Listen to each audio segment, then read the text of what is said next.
Forever. Dog. Hi guys, it's Raja. Welcome to Very That. I'm here with my girl. Who is she though? Who is she though? It's me, Delta Work. And look, we've hit the mark with similar styling. Right. It's not about hair as much as it is up. It's not about a crazy jewelry as much as it is a hoop. I mean, we're on our period together again. Yeah, I love a turban. Anytime, it just kind of gives me what I need. So I don't know how anybody else feels, but it's all about turbans today. Ooh.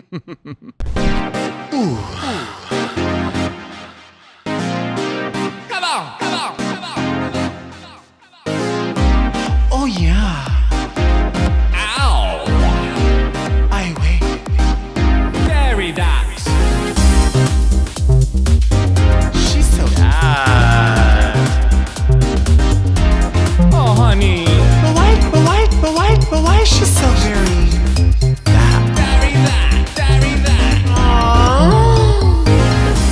This is a podcast where two of the most decorated, legendary, popular, highly paid, severe, queer drag queens talk about fashion and potato chips and takis and whatever we really want to talk about. And $1.99 perfume. And I'm Raja, and you've joined Delta and I on Very That. We're excited to be here. I am actually in Mexico right now. You are. Yep, I'm in Puerto Vallarta. I've decided, I actually got here yesterday, and if we're talking real time, because this actually is a week, we post these a week ahead of time, but yesterday was the nail-biting, gripping moment, still is, of us waiting for the counts and the votes of the elections to come in. And so I've decided to just get the fuck out of town. I had some miles left on my Delta, and I was like, let me just use some of this. And I'm, social distancing and isolating with my friend here, my friend Mama Tits at her home. And I think a lot of people have an assumption of like when you come to Puerto Vallarta that you're going to get all crazy and party. And I'm really not one of those people. Like I would prefer to sit on the porch that looks like out over the street where she is centrally in town and watch 6 little hummingbirds eat out of a feeder all day. That's my idea of fun. And a bottle of wine, and then, maybe a Klonopin because you can buy those here, So okay. I just needed to get out of town and enjoy PV and just relax, I had to get out because there's a lot of shit going on in America. Yep. Yeah. And who can blame you? I mean, yeah. And the cool thing about the fact that you went out of town, I was just watching a show, on all the streaming services. There's like the Roku channel, and I found the Shudder channel has a lot of good stuff. And I think it was on Shudder. Correct me if I'm wrong, somebody out there. But there's a movie about 2 Americans that go to Mexico, and they're having a great time. And then one of their family members is at the same sort of timeshare, and they all have an edible, and they share it with this older couple. Jake Weber's one of the actors, one of my favorite actors. That's what I did last night. I had an edible. Okay, so they shared the edible. They were having a good time, and the fog came in, and something was with the fog and the water, and they all got a horrible disease. And only one person lived. So I hope that's you, and I hope you live. And you should be fine because you're very healthy. You are very healthy. But not everyone did live, and But girl, I gotta tell you that was my first flight that I've taken since March. I mean, the last place that I flew from was from PV back to LA on March 20th. I looked at the tags on my bag as I checked in yesterday because they were still on my suitcase. But I gotta tell you, the paranoia of flight and getting on a thing, on a tube of people was frightening. I was scared shitless. Was the plane full? No, it was actually like the entire airport. Of course you've been to LAX thousands of times, but it's like, it was so quiet and eerie. Wow. They were like, I always have a ritual if I go to the bar and get a glass of wine. Well, they're like, oh yeah, you could go to the bar, but you can't sit at it. You could take the wine and go into the terminal and just walk around with a glass of wine. That's that's a first. I love that. There was about 1/4 of what you would see at the LAX airport. Traffic into it was really quite simple, but I came very prepared. I had my full-on N95 mask. I had a face shield. I had gloves on. The gloves are kind of not the gloves don't actually make sense, but I was constantly washing my hands. I was careful when I was on the airplane. I had all of it on, and so far so good. So far, I mean, I feel fine. So Good, I don't good. know. Yeah. But it was. I'm not gonna lie. It was really kind of scary because I hadn't done it. But I've watched so many people travel during this time, and I think that planes now are extra careful. Like, they're actually sanitizing it, whereas before they never would. And it was a disgusting cesspool of germs, and I don't know. It was a very different experience. So, we're 7 months in, and we're at that point where people are like, is it safe to travel? Because, there's a little bit of shaming and cancel that's still going on, and it's going to continue to go on with, oh, you shouldn't be doing that. You shouldn't be doing this. But if you're we're listening to the scientists tell the politicians tell us, and then we go with according to what is the rule, what is the guideline, how do we start to assimilate safely, and if we're being told by the scientists, yes, you can do this safely if you do XYZ, and we do that, we're finding still, you're traveling, I know you did it safely, I know you're not running the streets, you're not doing anything crazy, but there's still going to be people that are like, oh, you can't do this, you can't do that. But right. When do we know if we're doing what the scientists say, if we're doing, according to all these rules and laws? I mean, what can we do, and when are we supposed to become into the new normal? Because we're always going to have masks on. We have to accept that we're always going to be, and maybe we should have all along. But when are we supposed to break into the new normal? Well, for instance, I have friends who live in England and the UK, and they're today or yesterday, they just went into another lockdown, like a serious lockdown nationwide. Right. And that is something that could potentially and probably will happen in the US again. They're going to be as strict as it was in March again. So I don't know. I'm just, I'm being very safe while I'm here. And I've seen queens, I'm not going to name names, but people who have been coming here and been, in my opinion, irresponsible. And I'm not doing that. So I'm not calling anybody out. I'm just saying I'm not going to any circuit parties. I don't even plan on going to any of the busiest bars here. I will get a taco on the street because the lady who's making the tacos has a mask over her face. And I just, I have things that I like to do here that are without being around a lot of people. So I'm just happy to be here. I'm happy to be out of the US for a second and just kind of forget for a minute. Like, I wasn't as vigilant yesterday on the news watching fucking CNN till my head wanted to blow up. It was just crazy. But my favorite, though, is the lady that speaks in tongues. Victory, victory, victory, victory. Wow.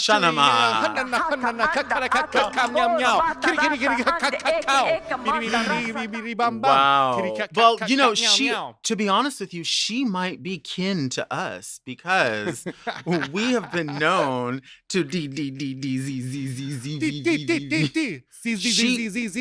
may not. I told you a long time ago, without the same delivery, but I don't know, sometimes maybe I'm a little Karen myself. So, I don't know. I just have to accept, like, Ancestry.com. Maybe I am from her same, I don't know.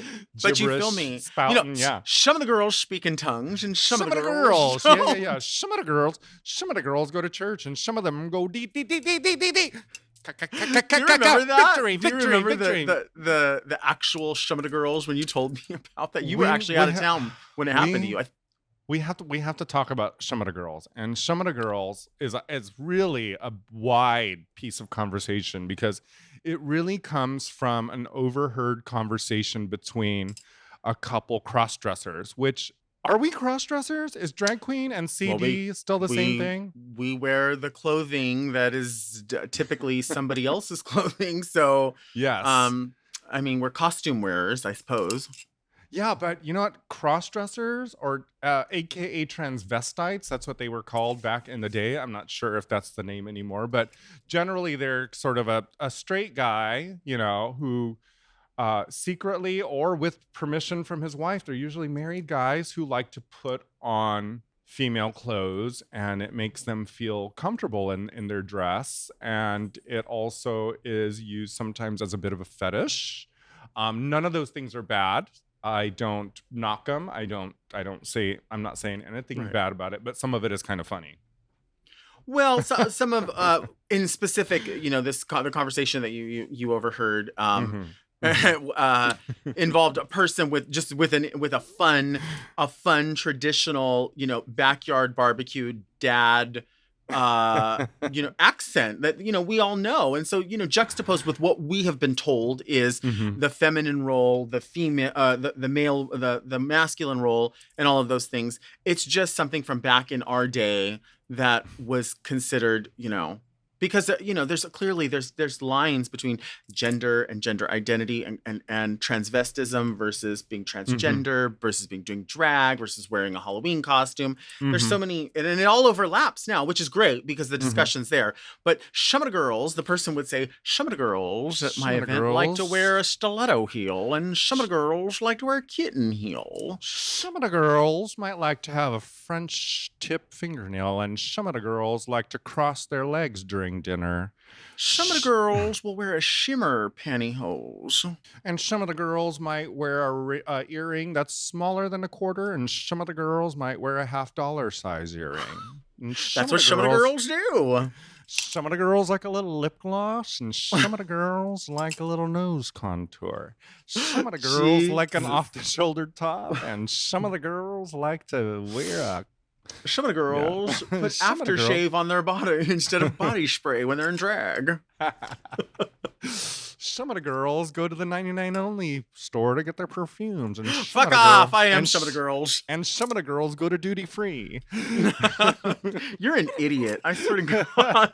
But we are some of the girls. We are some of the girls, and There's so many. We have you. It was Jimmy James, I think, who told me that story. And Jimmy James, if you don't know Jimmy James, please find and follow.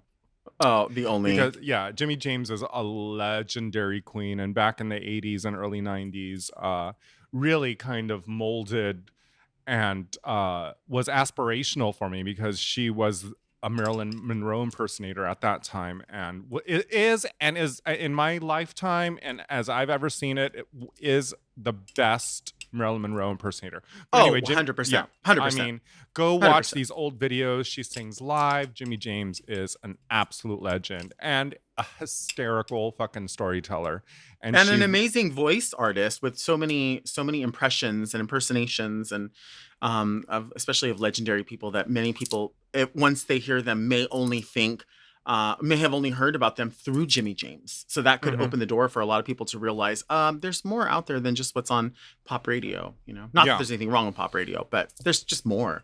Yeah, she's, Jimmy James is amazing. Some of the girls do voices, and some of the girls do Some of the Marilyn girls- Monroe. Some of the girls have a lace front wig.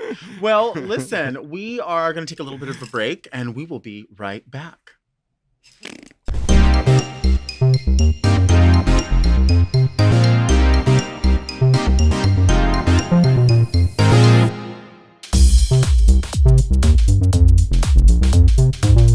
Well, hello, we are back with Verida with Delta and Raja. I am home in suburban Southern California. Raja is, of course, in Mexico, luxuriating, being safe, socially distanced, enjoying herself. And we, Raja, have a couple of messages from the annals of the inbox. Oh, some of the girls like to send us emails, apparently. Some of the girls like to send an email to deltaandraja@gmail.com. Some of the girls might have questions and, and comments. So some of the girls should email us at deltaandraja@gmail.com. And some of the girls want to tell us where they're from and where they're listening and how far this message is getting to them. Why don't you tell us about the first one? All right, we have this is really cool because this is from I know that it reaches globally, but this is really cool. I'm going to read this to you. It goes, "Hi, I'm Tamir from Tunisia, located in North Africa. I'm a big fan of drag, and I like to believe that Raja is my drag mother. If I'll ever be able to do drag in public, because in our country, homosexuality is still banned by the law, but we're working on it. Drag for me is a big refuge from the cruelty of this world.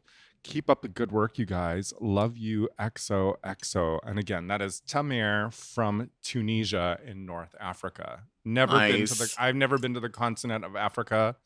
I think I've been to most continents, but not Africa. North Africa. Wow. Far away. So far away. Yeah, far away. You've been to all the continent. Have you been to Miss Continental though? I have. Have I you been to haven't, Miss and I- Continental? No, and I Delta, wish I would. Delta. If you could go to Miss Continental, I think you would live. I know I Because- would, because the dedication that all of those artists put into what they do, and the like that's the glamour. For me, just getting to watch little videos, but everyone tells me, Delta, go for the weekend. Treat yourself. Yes. Go for the weekend. You need to go to every single day and just absorb. And I'm going to one day. I'm going to.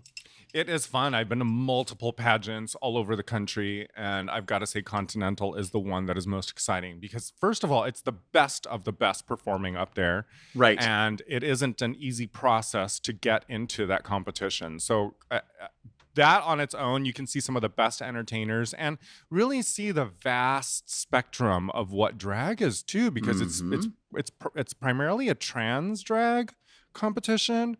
But then, there's that light sprinkling of people like Brooklyn Heights and Naisha Lopez who won, Well- and they don't identify as trans at all. So it's just really Right. beautiful. You see great performances, and the people in the audience generally, and the times that I've gone has been a party, and just fun. Everyone is there to have a good time. It doesn't have like I don't know. I love it. You should go. You really should go. I'll go with you. And you're hitting on something really good, really cool, especially for us, because prior to Drag Race and prior to Dragula or anything like that, pageantry was such a big thing in the Midwest and in the South, and we didn't have too much of it on the West Coast. Certainly not in California specifically. It did exist, but not to the degree that it exists everywhere else, and the commitment that's made. So for me, coming up back MySpace days, even prior to that, in just videotape form, magazines,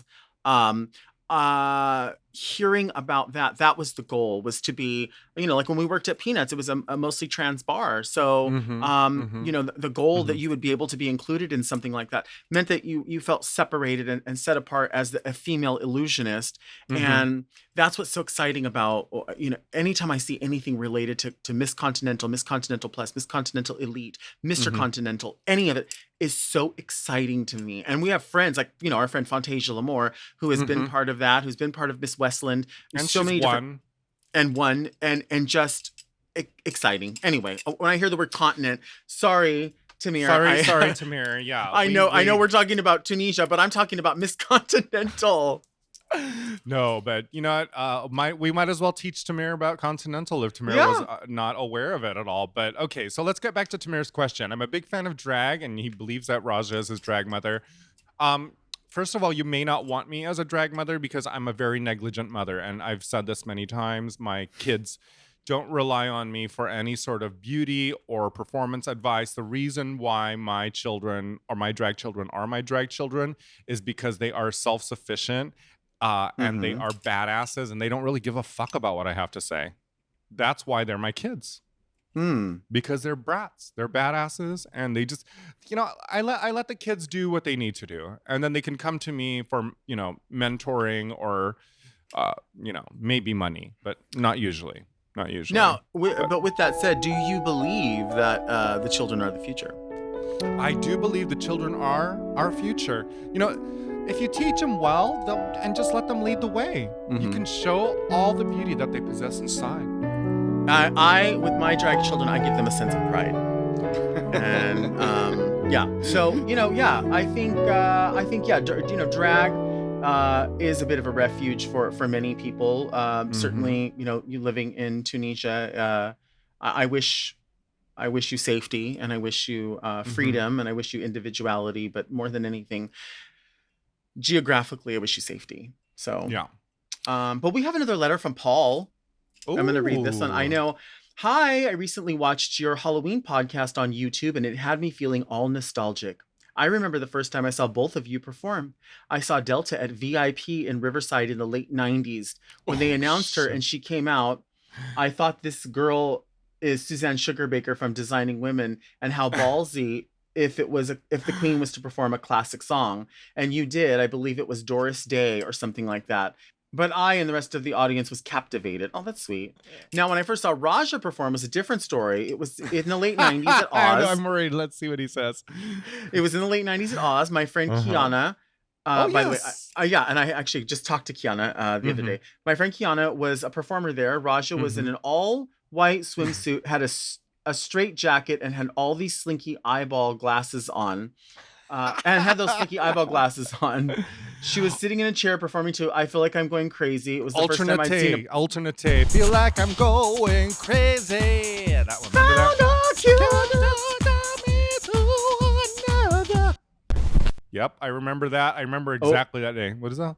Well, they said they felt like they'd this is the first time they had seen a performance that's so out of the box, and it was amazing. I also saw her My Funny Valentine performance when she pulled a head out of a purse. Both of you are so talented, and it's great to see both of you doing your thing all these years later. Truly a fan, Paul. Oh, we love you, Paul. You know us from way back, and I'm always like what that part is like when people still remember me and they're like, oh, I was 18 and I saw you at Oz, and that really just well, when people say like the back in the day, and I'm like, you mean back in the day or back in the day in the day? And then when they say in the day, I'm like, oh shit. In the day you saw a lot then because you see something. They saw everything. It's yeah, I mean, we both worked at both locations a jillion times. We both worked at VIP, which by the way is like all remodeled, and they have outdoor dining now, and everyone's changed up because of the pandemic, but I mean, also, we had Dreamgirls shows at VIP. Vanity Halston ran her show. Montana Halston ran her show. Tiffany Diamond used to perform there. Brittany Halston used to perform there. Then Morgan had her show. Mayhem had her show. Ravens performed. Everybody's performed there. Everyone's performed there. And Oz, not everyone performed at Oz, though. Only a handful of us really did come from Oz, which is where I met you, of course, when you had your show Planet Diva, which used to be advertised in the OC Weekly. I don't know if you remember that. I don't. It was advertised. I still have a scrapbook of old newspaper clippings, and that part makes me feel really old because it's like we actually had to do that. We had to find the articles and the clippings and cut them out and paste them into a book. But those I often I think about those times very, very fondly, but I also forget that it happens. I don't know. It's like it was so long ago, but it's like it feels nice to be reminded that people were there to witness it, and their details and accountings of the time and of the show and what we did it's just so nice to hear it again, because it's like it's just a reminder for me of where I've come from and who I am now and who I still am now. And it's such a different environment now. I mean, when you think of stomping grounds and what we did when we were so much younger, and people before us would say the same things like, "Oh, you guys don't know what we used to do." Oh yeah. So I don't mean to appear preachy to younger queens that do know their worth and do know how important their time is and do know that their drag is valid. I don't want to be preachy to them because they should be moving forward that and know things about themselves that we didn't know then, and I applaud that and I encourage that. But it is fun now to sort of look back, and I don't feel old, but I mean I'm going to be 45 in January, and I feel like the other day I was 25. I mean I really feel that way. I feel like in the grand scheme of things, when you hear people talk about Drag Race, for instance, they'll say, oh yeah, I love you queens from the old seasons, and as much as I know that they mean it with, kindness, I always think to myself, gosh, it was an old season. They're not saying anything rude. They're saying something very nice. Yeah. But it just makes me think like it didn't seem that long ago because all of our friends have been on the seasons after us. So it always seems like an extension of everything else. Like, girl, you're going to be on soon. She's going to be on. That one's going to be on. And then when they are, you don't feel so far from it. But when you sit back and realize, like, girl, they don't even edit the show the way that they used to. Girl, they don't even the challenges don't look like that anymore. And then you realize, so then there's other people like this, when Paul sends us a message and says, but what about VIP though? And you're like, oh, well, fuck. Yeah. Now we're going to go there. I mean, I love VIP. VIP was, it was rare because I haven't driven in Southern California for many years, as you know. It's like I've always either gotten a ride or I took a taxi or now I just take an Uber, and I haven't driven in a really long time. But going to VIP was always a big deal because I got my ass out there. Right. The size of the dressing room, I miss it so much. And I miss that back patio with the fucking tiki thatched kind of theme. Like, yes, give me that. I want to be at VIP right now. Those are the things that I really, really miss. You know what I also miss is all these things that he's listing in our performances. I miss being that experimental in my performance. Sure. Doing a straight jacket. No, I don't want to wear a straight jacket. No more. That was great then. What else did you say? Funny Valentine. Maybe I might do a bloody head, but it just, I can tell how excited I was at that time to do drag and to really kind of do something that quote unquote out of the box for that time. It was something that was like crazy. I wish I was that experimental still. Well, not blowing smoke up your ass, but whether or not you do the severed head number or whatever, it still exists in our culture because other people saw it and replicated it their way, or as they say, their way. And so every Halloween somebody's gonna have Evanescence on and a rubber head from Spirit Store. So with that said, we are going to take a break. We will be right back with Delta in Southern California and Raja in Mexico on Very That. Shumadagurls like severed heads.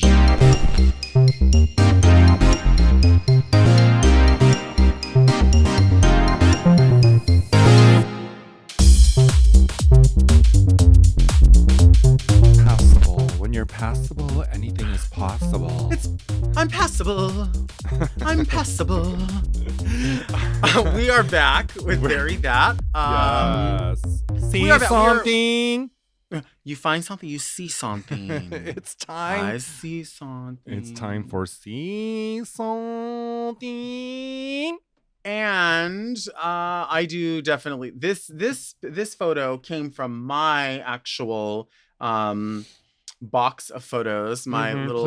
Please explain. Yeah. Tell me where it's at. I remember I remember the pieces of what I'm wearing. I don't remember the event. What was it? I know exactly 100% what this is because there is probably a VHS recording of some of this night, and I know for sure this is a legendary. This is a legendary Monday night at Peanuts, which was the drag show. Friday nights was usually like the mostly trans performers. Monday was mostly drag. Sometimes it crossed over, whatever. That's the beauty of it. This was Viva, of course, as host on the left-hand side. One day someone needs to do a documentary on that building, if it doesn't already exist. Like 7969 Santa Monica Boulevard. Right. That building has had a history, even before it became the nightclub that was legendary in the 70s and the 60s and the 50s. I believe it was a go-go strip bar, like a, and then, but anyway, so yeah, go ahead. Sorry. So no, this is a Monday night, just a good old fashioned Monday night. And, Viva, who was the host on Mondays and Fridays, and ran the show, the Illusions show, is featured here on the left. And Viva was an enormous fan of Christine W., which we all became a huge fan of Christine W. And last year I got to perform for Christine W., I've done Christine W.'s makeup many years ago. So we love, right? Yes. And this was a night, a lot of people will have nights where it's disco night or it's Madonna night, but Viva would have very specific theme nights. One of which was this one, which was, first of all, this is Christine W. night. Let's just get that out. This is Christine W. night. But I remember there was even a night called the Ladies of Prince night. Do you remember that? Yes, of course. And so Viva it was all Prince's proteges. And Viva yelled at me because I didn't dress correctly. And I was assigned the character of Vanity. And I wore a jean jacket over lingerie. I remember And Viva scolded me. And she's like, Vanity never wore a jean jacket. You look horrible. And she made me take it off. And then I was like mad at her. And then I was like, fuck this. Well, this was the same night that I was assigned to do. My character was Rosie Gaines. And I was trying to explain to her that like I'm not black. So I will be doing, a Rosie Gaines tribute, but I will not be wearing those trappings because I don't think it's necessary to wear those trappings to articulate a fun song. In any event, Christine W. is not black, and Christine W. And nobody here in this photo is, but I know that Viva was doing her #1 signature Christine W. song, which was Land of the Alive, Living. alive, alive, alive, alive some- in the land of the living. You were probably doing I don't remember what you were doing. But I know I was doing One More Try because that's my favorite Christine W. song. Yeah, that's a good song. I was And- probably doing not Land of the Living. I was probably doing Feel What You Want When You Oh, Feel so What good. You Want When You Feel What You Want It to Be. Yeah. A course. I think this corset I'm wearing was the very first corset I ever bought from Versatile Fashions, and I remember going in and Eddie DeBar measured me at Versatile Fashions on Batavia in Orange, and Everything I'm wearing, with the exception of the neck and headpiece, which I made myself out of a bunch of clear tubes and cables, but everything else on my body is also Versatile Fashions. Also, I get the feeling that maybe, I don't want to speak out of school here, but maybe these tubes were done before Believe was featured. I think it might have been. I just want to say. I think it might have been, yeah. We can check the date, but I could be very wrong. I could be very wrong, and I will admit that. But anyway, yeah, so Versatile Fashions, that was that. This was... I think I had on like a little skirt that I made to go with it that was like a see-through hobble skirt, and I thought like, ooh, severe. I'm severe. And then Versatile Fashions was the tea for us. I mean, oh my God. Back in the day, the fetish scene was a very subversive like subculture, and it was a big, big way to kind of celebrate queerness out in the open at these events. And so we have a good friend, Eddie DeBar, who at the time in the 90s and through the early part of the 2000s, I believe, designed and worked at Versatile Fashions, which is coincidentally, that's how I met Dita Von Teese. I was 18 years old. Dita's probably a year older than me. We were, 2 years older than me. We were, kids back in the day, just wearing PVC and corsets and rubber and corsets, most of all. Like corsets, they were accessible to us. Right. And this is also, I mean, Versatile is where we met a lot of our friends that became friends for a long time. Versatile is where I met Tracy Brocksterman, who worked there and came up with her own line, Domino Dollhouse. And and I modeled for them, actually. Really? I did. And but I remember this also was just looking at this photo. This is when I think I really got into my vibe of like big blonde hair. I was like, I want to wear big Pamela Anderson, like PC, and like a little bit of teasing showing through. So it just looked kind of like fucked. Like I just got fucked.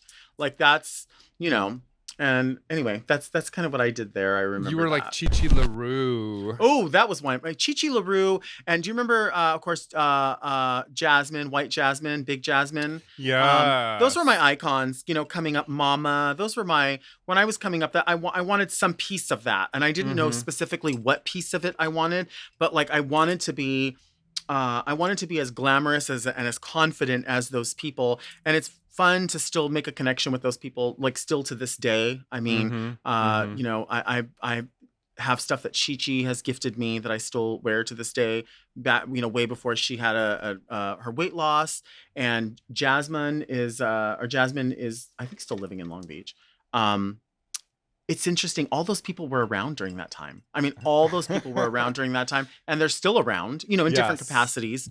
Yes. But that's what this reminds me of. And of course, all of those people went to Peanuts, where this picture was taken. Yeah. Club 7969. There were several clubs that happened at 7969 outside of the drag experience for me. There was Cinematic, there was Hot Dog, there was Velvet. There was so many things that were Michelle's happening.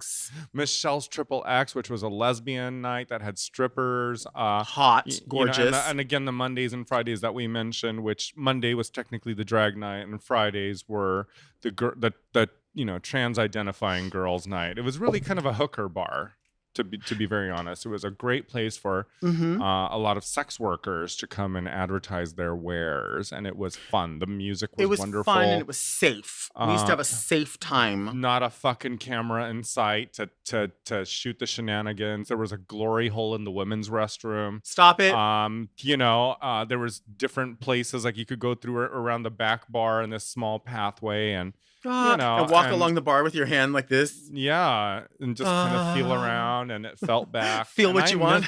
Feel what you want, and you feel what you... No, but I gotta say, I miss those times a lot. And, I'm some of the girls like to talk about the past, and some of the girls miss it. And some of the girls were there. Some of the girls were. There was a lot of cross-dressers who went there, straight cis men who identified in the daytime as men, would use that opportunity in that evening to come in their full regalia and find their freedom. This is anybody that's not familiar with this. This is the time when, I kid you not, at the end of the show, Viva would be wrapping up the show. Thank this person. I want to thank my AOL girls. Oh my god! Because groups back then, the way to socialize was not on Instagram. There was no such thing. There was no MySpace. There was no Facebook. It was AOL chat rooms, and so we would. People would send messages back and forth that way, and they would say, hey, who's going to Peanuts? Hey, who's going to go see Viva's show? Hey, da-da-da-da. You wouldn't really even know who was going to perform unless you were there the week before, and Viva would announce, like, hey, on Monday, it's going to be Raja, Jasmine, Delta, or it's going to be, whoever. So there was no way of knowing. So it was almost or if you were lucky enough to have a computer to have AOL so that you can be part of the AOL girls. And that was a thing. Did you have an AOL name that you can remember? Because I can remember mine. I still use AOL. Okay, well, get out of here, Raja Gemini. Get out of here, Raja Gemini. My email is still on AOL, and I often, when people ask me my email, I always, put a laughing, crying emoji, haha, I saw AOL. Do you want to clarify it? Hey, listen, you said it before. If it ain't broke, don't fix it, or something like that. I don't know if you said that, but sounds like something you'd say. No. I remember all that. There was the rooms were there was sissy cross-dressers for males. There was mind you, I did not make up these names, but these were the names that existed in the 90s. SoCali she-males. Oh man. She-males for males. Cross-dressers for fun. I mean, these were real names of these chat rooms. So, back then at AOL. So that back then, that's what you would do. And my screen name back then was Ms. M.S. Pandora B. This is before I even knew who Pandora Box was. We're talking the 90s. Ms. Pandora B. Oh my god! I'm trying to think of mine. I had a few aliases too, like Le Femme Chat Meow or some fake French shit. I don't know. I don't know, girl. Well, listen. I have a few emails. I have a Gmail, but a lot of my emails still go to my AOL just because I'm like, whatever. And I know a lot of people within my age group who just kind of kept it. Who cares? I mean, it doesn't really matter. I barely read my fucking emails anyway. So. Yeah, it doesn't matter what your email address is as long as you, I guess, have an email address. But in any event, we want to thank you all for listening to Very That with Delta and Raja. We our episodes come out every Monday. So you can look for our episodes. You can subscribe. We beg of you to subscribe and to like it and to rate it, because that's how other people find out about the podcast, essentially, is for you to rate it and let them know. Yeah. And you know what, Delta, some of the girls like to listen to podcasts and some of the girls like to watch it on YouTube. So they can always watch it on YouTube as well. But, however way you want to do it. But subscribe. Tell your friends. And, because some of the girls love Very That. Yeah. And if you have a question for us, of course, you can always send us a question or a memory. Or if you have a really cool picture of the both of us, send it to deltaandraja@gmail.com. Mm-hmm. Well, next week, I hope to still be here in PV. I have 2 weeks scheduled. It might be 3 weeks. It might be a month. I don't fucking know. But love y'all. Yeah, there's no rules. Do what you have to do. Keep yourself safe. Keep your hands clean. Wash your hands and watch your mouth wherever you are. Please, please, please. We'll be back next week with another episode of Very That. Bye. She's so that. I'm the girl that gives you this. Some of the girls give you very that, and some of the girls give you very this, and some of the girls learn that, and some of the girls are very that. Some of the girls. Forever Dog. To listen to Very That ad-free, sign up for Forever Dog Plus at foreverdogpodcast.com/plus. Very That is produced by Forever Dog and Moguls of Media, aka Mom. Hosted by Delta Work and Raja. Music, sound design, and editing by Will Pitts. Produced by Big Dipper. Executive produced by Willem Belli, Alaska Thunderfuck, Brett Boehm, Joe Cilio, and Alex Ramsey.